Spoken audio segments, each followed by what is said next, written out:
आने वाले समय में तय है कि जो भी भारत की तरफ उंगली उठा करके देखेगा, भारत की बहन बेटियों के सम्मान के विरुद्ध उनकी सुरक्षा में सेज लगाने का कार्य करेगा, उसके जनाजे में कोई रोने वाला भी नहीं मिलेगा। कि नेताजी ने भी कई बार संसद में कहा था कि पीओके को हिंदुस्तान का अभिन्न अंग होना चाहिए और मौका मिले तो उसको मिलाना चाहिए। वो तो भारत के रक्षा मंत्री रहे हैं। एक दिन सुबह सुबह कर देते चढ़ाका, क्या हो जाता दो हाथ आर पार? नहीं, एक दिन सुबह नाश्ता वास्ता करने के बाद, मैं ये नहीं कह रहा बिना नाश्ता वास्ता करने के बाद कर देते ऐलान, विराट पीओके को लाओ, दोपहर का खाना तब खाएंगे जब पीओके टेबल पे होगा। तो सवाल है कि वजह क्या थी? तो हिंदुस्तान को घुटने टेकने पड़े और युद्ध विराम करना पड़ा। क्या बेवकूफी की बात कर रहे हैं? किसने घुटने? इतनी पुरानी पार्टी, सबसे बड़ी बूढ़ी पार्टी, और वो सार्वजनिक मंच से कहे कि देश भारत ने घुटने टेक दिए। आपको इल्म है कि आपकी इस बात का पाकिस्तान लाउड स्पीकर लगा के घुमाएगा? जय श्री राम दोस्तों, एक वापस से नए डिबेट वीडियो में आप सभी का स्वागत करता हूं। मेरा नाम है गौरव और आप देख रहे हो गोलू रिएक्शन टीवी। दोस्तों, आज का जो वीडियो है वरिष्ठ पत्रकार अमिताभ मल्होत्रा जी की डिबेट का है। दोस्तों, आज की वीडियो में आप लोग देखेंगे जिस तरह से जो है भारतीय जनता पार्टी जो है ऑपरेशन सिंदूर के बाद में जो है पूरे जो है हर राज्य में जो है तिरंगा यात्रा निकाल रही है। इसको लेके जो है भारत की जो विपक्षी पार्टियां हैं, खास करके उत्तर प्रदेश में जो समाजवादी पार्टी है या कांग्रेस पार्टी है, ये लोग जो है उसका विरोध करते हुए नजर आ रहे हैं और बोल रहे हैं कि भारतीय जनता पार्टी तिरंगा यात्रा जो है इसलिए निकाल रही है कि इससे जो है चुनाव में फ़ायदा ले। दोस्तों, आज की डिबेट में आप लोग देखेंगे कांग्रेस पार्टी का जो प्रवक्ता मुन्ना खान करके है, वो जो बोल रहा है कि पाकिस्तान के आगे जो है हिंदुस्तान ने घुटने टेक दिए। मतलब इस तरह की बातें करता हुआ नजर आ रहा है कि हिंदुस्तान ने घुटने टेक दिए, जबकि आप सब लोग जानते हैं कि किस तरह से पाकिस्तान ने सीज फायर मांगा था।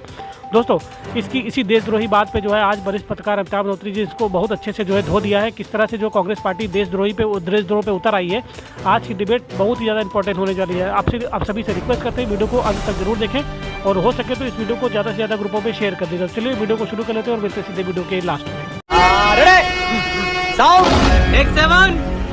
दुबे जी, ये तिरंगा की यात्रा ये किसी पार्टी की नहीं, और इस तिरंगा यात्रा में समाजवादी पार्टी भी शामिल हो सकती है। अगर झंडा भारत का है तो क्या समस्या है? नहीं। फिर इसको राज्य पॉलिटिकल वो क्यों कहा जा रहा है इवेंट? मल्होत्रा जी, मेरे राष्ट्रीय अध्यक्ष जी ने शुरुआत में ही इस बात को कहा था कि इसका राजनीतिकरण होने का डर है और निश्चित तौर पर भारतीय जनता पार्टी इसका राजनीतिकरण करेगी। आप धीमे धीमे देखना, तेल की धार देखना। अभी तो स्टार्टिंग है। तिरंगा यात्रा निकालना गलत है आपकी दृष्टि से? नहीं जी, मैं क्या बोल रहा हूँ, मैं तिरंगा यात्रा का विरोध नहीं कर रहा हूँ। मैं उसके आड़ में जो राजनीतिकरण होगा भारतीय जनता पार्टी द्वारा, ये कहा जाएगा कि ये सब मेरे द्वारा हुआ है।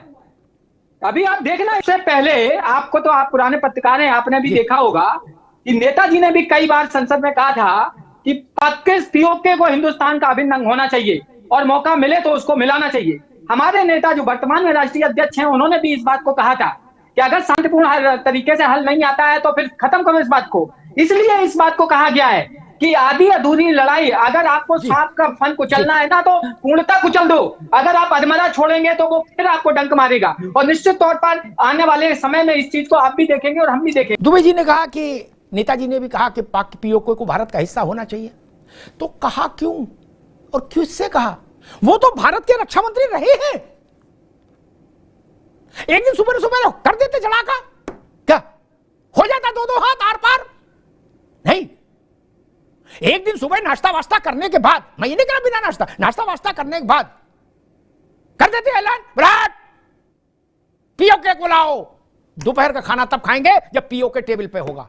क्या कर सकते थे? सरकार थी, लालू जी भी थे उस सरकार में शामिल, और मुन्ना खान जी की सरकार अध्यक्षता में थी सरकार इनकी पार्टी की। कर सकते थे? नहीं, कोई रोक थोड़ी न थी, कोई भी कर सकता था। क्या रोक थी? मुंबई हमले के बाद भारत ने पाकिस्तान के खिलाफ कोई सामरिक कार्रवाई नहीं की। किसने रोका? किसी ने तो रोका होगा कि तुम डाटा होगा, जाओ, कोई कार्रवाई नहीं। उस घटना के बाद कोई कार्रवाई क्यों नहीं हुई? ये प्रश्न तो खड़ा है ना। जैसे मैं उसी के साथ ये प्रश्न पूछता हूं क्योंकि मेरा तराजू सीधा है। भारत की संसद पर जब हमला हुआ तो भी सामरिक कार्रवाई होनी चाहिए थी, लेकिन 2008 में जब मुंबई पर हमला हुआ मुन्ना खान, तो किसी ने तो रोका होगा कि मत हम आप सैन्य कार्रवाई नहीं करेंगे, आप केवल चिट्ठी लिखेंगे, वो आपको छूट हमने दे दी, आप 5 की जगह 7 चिट्ठी लिख दो, क्या डोजियर 4 की जगह 6 बना दो, उसमें दिक्कत नहीं। वजह क्या थी? तो हिंदुस्तान को घुटने टेकने पड़े और युद्ध विराम करना पड़ा। अरे क्या बेवकूफी की बात कर रहे हैं? किसने घुटने टेक दिए? विरुद्ध बात है।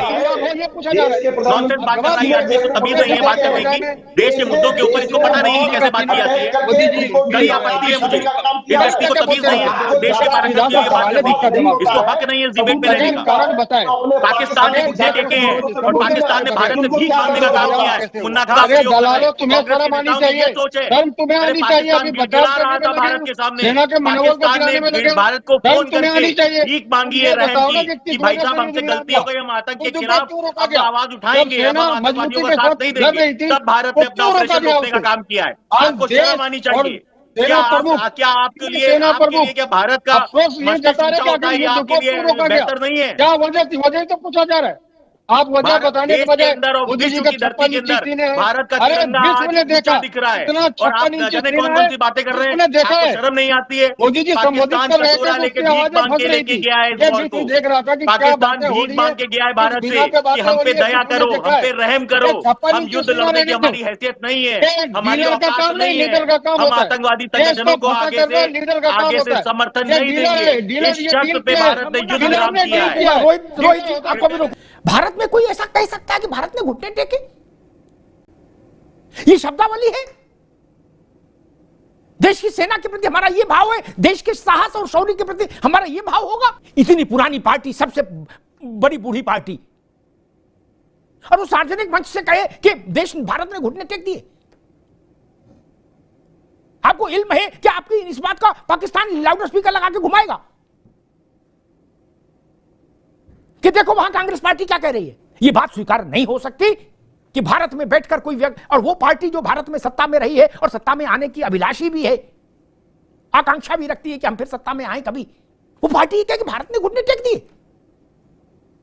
पाकिस्तान की इतनी हैसियत है कि वो भारत को घुटने टेकवा दे? न पहले थी, न आज है, न आगे होगी। मुन्ना खान, पाकिस्तान की कभी इतनी हैसियत नहीं हो सकती। जब भारत से लड़ेगा तो घुटने टेकेगा, जब भारत से लड़ेगा तो घुटने टेकेगा। स्थायी रूप से समझ लीजिए। एक बड़ा शोर हो रहा है कि भाजपा वो ले रही है लाभ राजनीतिक। मुन्ना खान साहब ने भी कहा, उनकी पार्टी के बड़े नेताओं ने भी कहा, दुबे जी ने भी कहा। मैं अतीत का एक पन्ना खोलकर रख जाता हूं बस, बाकी सब समझदार हैं। दुबे जी, अगर मैं सही याद कर रहा हूं, मार्च के पहले पखवाड़े में 1971 में चुनाव खत्म हुआ लोकसभा का। कांग्रेस का विभाजन हुआ था, लेकिन उसके बाद भी इंदिरा जी बहुत बड़ी विजय लेकर आई। 350-52 एमपी जीत के आए उनके। दिसंबर आते आते युद्ध शुरू हो गया पाकिस्तान से हमारा। लोगों को यह गलतफहमी है कि बांग्लादेश युद्ध के बाद चुनाव हुआ था ना, चुनाव पहले हो गया था मार्च में, दिसंबर में युद्ध हो गया। उस युद्ध में पाकिस्तान विभाजित कर दिया भारत ने। अब मुन्ना खान साहब के काम की चीज कह के जाता हूं। All India Congress working committee, देख लेना, गूगल पर नहीं मिले तो हमको बताना, हम भिजवाएंगे। हैं, हो सकता है कई बार गूगल वाले भी बहुत सारी जानकारी नहीं रखते, क्योंकि गूगल पे भी तो वही लोग हैं जो आपने हमने कुछ लिख दिया बोल दिया वही गूगल रखे। गूगल खुद तो कुछ क्रिएट करता नहीं। तो मुन्ना खान साहब का ऑल इंडिया कांग्रेस कमेटी ने एक चिट्ठी जारी की प्रदेशों को, क्या प्रदेश इकाइयों को, और उसमें कहा कि आप सब लोग अपने अपने प्रदेश में दमचौरा मचा दो। दमचौरा मतलब हाहाकार मचा दो, उतर पड़ो सड़कों पर, और हर घर जाओ, गांव जाओ, सब जगह बताओ कि इंदिरा जी ने क्या किया। क्या इंदिरा जी ने क्या किया? इंदिरा जी का शौर्य पूरे देश में जाना चाहिए। और उसी के चलते 8 राज्यों में अर्ली इलेक्शन करा दिया। क्या 8 राज्यों में समय से पहले इलेक्शन करा दिया कि माहौल इस वक्त टाइट है, अभी करा लो। नपना एक रखो, 71 की लड़ाई का श्रेय बहादुर सेना को है, या तो ये बोलो, तो यहां भी ठीक।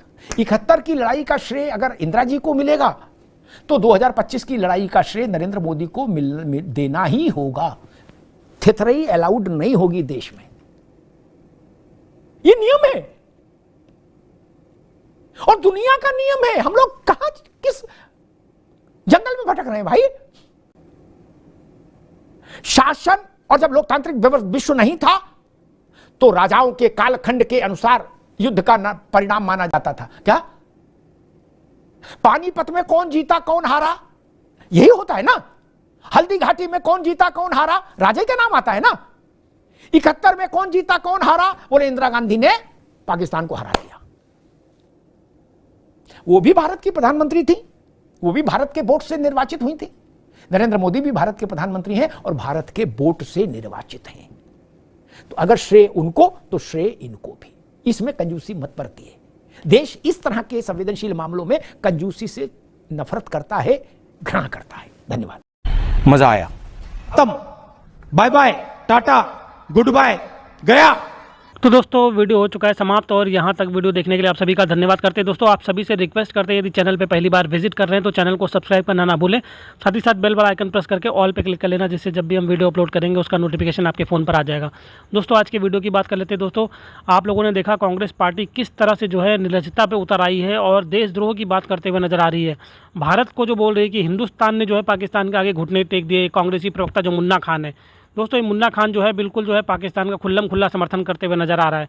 दोस्तों इसी बात पे अमजद नूतरी जी ने इसको बहुत अच्छे से जवाब दिया है कि जिस तरह से कांग्रेस पार्टी सबसे पुरानी पार्टी है और कांग्रेस पार्टी इस तरह से जो है बात कर रही है और भारतीय सेना का अपमान कर रही है, इस पर आपकी क्या राय है, आप क्या सोचते हैं, कमेंट करके जरूर बताइएगा दोस्तों। तो इस वीडियो को यहीं पे समाप्त करते हैं दोस्तों, मिलते हैं आपको किसी और वीडियो में, तब तक के लिए जय श्री राम।